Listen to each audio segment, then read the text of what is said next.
சென்னையில flood announce பண்ணனால கம்பெனில ஒர்க் ஃப்ரம் ஹோம் கொடுத்துட்டாங்க.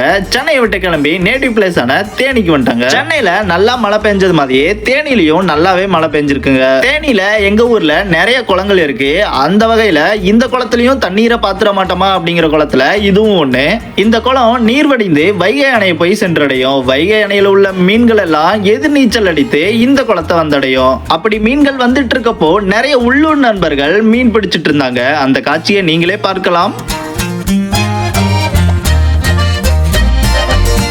அங்கிருந்த பல பேரு பல வருடங்கள் கழித்து தண்ணீர் வருவதை வேடிக்கை பார்த்தாங்களே தவிர மீன் பிடிக்க ஆர்வம் காட்டவே இல்லை. என் நண்பனோட கூட்டம் மட்டும் விடாமுயற்சியா வலைய போட்டுட்டே இருந்தானுங்க. அதுல வர சின்ன சின்ன மீனை பிடிச்சிட்டு இருந்தானுங்க. பட் அந்த மீனும் குழம்புக்கு ருசியாவே இருக்கும். சென்னையில மீன் சாப்பிட்டு மீனோட ருசியை மறந்து போச்சு. ரொம்ப மாசம் கழிச்சு இப்பதான் ஊருக்கு வந்திருக்கேன். நானும் கொஞ்சம் மீன் எல்லாம் வாங்கியிருக்கேன். கடைசியா நண்பன் தண்ணியில இருந்து வலை எடுத்துட்டான். பட் நான் நிறையவே மீன்கள் எதிர்பார்த்தேன். பட் கொஞ்சம் கொஞ்சமா தான் மீன்கள் கிடைச்சது. நீங்க ஊர் சைடா இருந்தீங்கன்னா உங்க ஊர்ல உங்களுக்கு ஃபேவரட்டான மீன் என்ன அப்படிங்கறத கமெண்ட் பாக்ஸ்ல கமெண்ட் பண்ணிருங்க. ஃபைனலா நண்பனுக்கு குறைவான மீன்கள் மட்டும் தான் கிடைச்சது. இருந்தாலும் நாங்கெல்லாம் போய் வைகை அணையில மீன் வாங்கிட்டு அப்படியே வீட்டுக்கு கிளம்பிட்டோம். இந்த வீடியோ உங்களுக்கு பிடிச்சிருந்தா மறக்காம ஷேர் பண்ணிருங்க.